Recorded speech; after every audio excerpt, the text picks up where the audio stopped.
So the first part doesn't have anything to do with the lightning talk, but since we had today the mention of VO3 and the progress that video made, I just wanted to share this. I'm sorry it's in German. It's work in progress. I'll translate it after it's done. Wer streamt das denn? Hey, wer streamt das denn? Wer streamt es? Ja, ich find's nicht. Papa, wer streamt es? Weiß ich doch nicht. Papa, Was denn? Werstreamt.es. Die Streaming-Suchmaschine, die weiß, wo was läuft. Kein langes Suchen mehr. Frag einfach, wer streamt es. Okay, so as you might have heard, we work for a streaming search engine that shows you where a movie or a TV show is available. It's called Werstreamt.es. I have to ask. What's happening with your...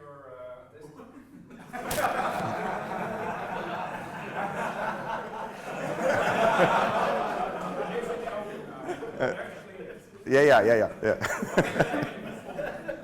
Okay.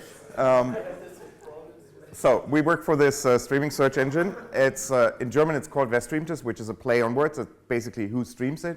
So the father in the movie or the clip is trying to find a TV show for his son, and he keeps saying, who streams this? I don't know. And the kid screams from the bathroom and he says, Werstreamt.es. He just keeps saying it, and the father says, I don't know. And then the solution is, well, just ask Werstreamt.es. So why am I showing this? This is 100% generated with VO3. Our video team came to us and they said, we want to play around with VO3. And I said, you can play around with this if you make an advertisement for us. And so I'm just blown away by what you can do with VO3 and the progression it has. So, but like I said, it doesn't have anything to do with the talk. Except for it's about Werstreamt.es. So what I want to show you, and I'm sorry for the people who were at the meetup in Arnsburg, you might as well already leave because I showed this there. But so what we have here is our homepage, and on the homepage we have this elemental block that shows what's on your watch list. So you can put movies on your watch list that you want to see. And as some of you might know, I'm high into caching. I love to cache as much as I can on a website.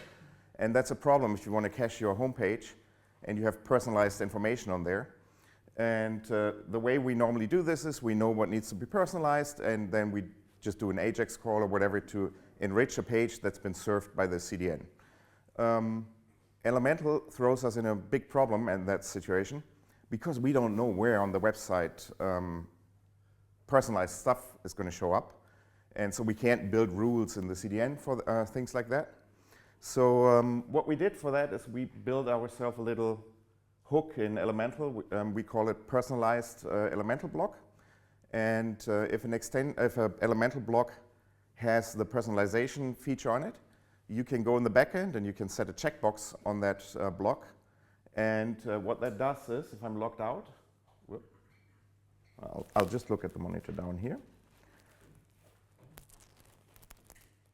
So if I'm signed out, it just says at this place here, it says, please sign in to see your watch list.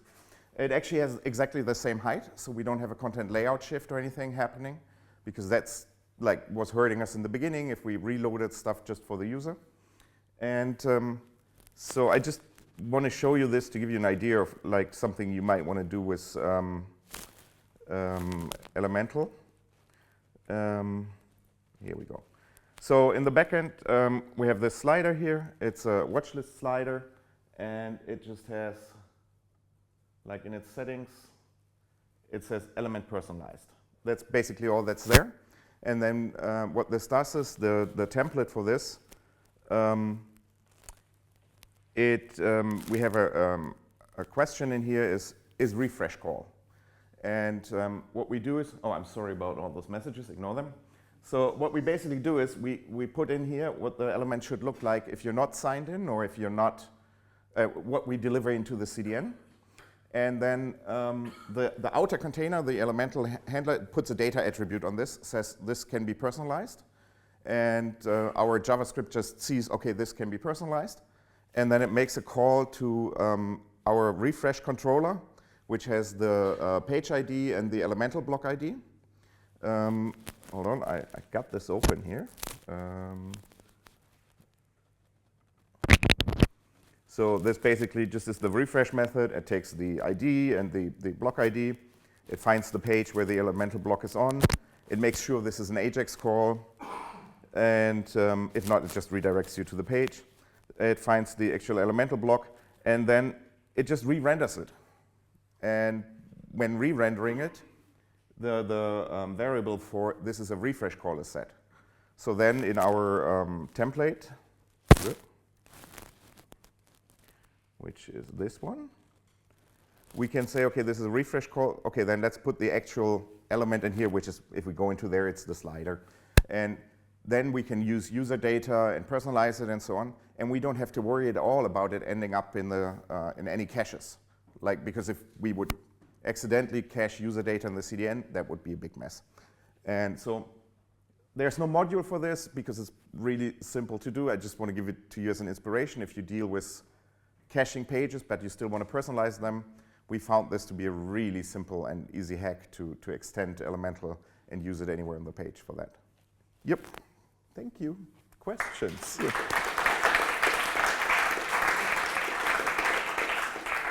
questions? Oh, yeah, you've got.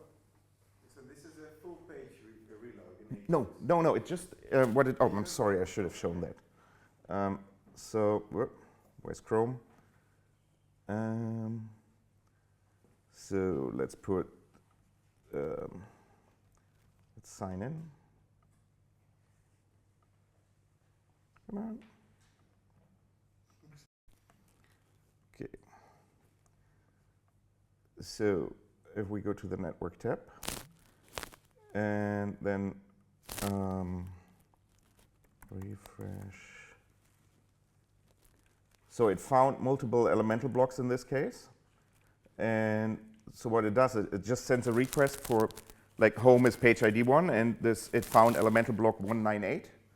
So it contacts the controller and says, please render just this elemental block. So we don't refresh the entire page. We just refresh that elemental block. We look for the outer layer and replace it. The controller is not based on the base controller, but it's a different controller. Yeah, it's just like this. It's just this tiny little controller. It has one action called refresh. And what it actually does, in order to be able to render the template, it gets the page controller from the elemental block. It asks it for the controller, and then says, okay, just render. Yeah, exactly, just that part. Yeah, but you still have access to all the data for the user and everything. Yeah. Okay. Any more? Okay, in that case, we will say thank you very much, Johannes.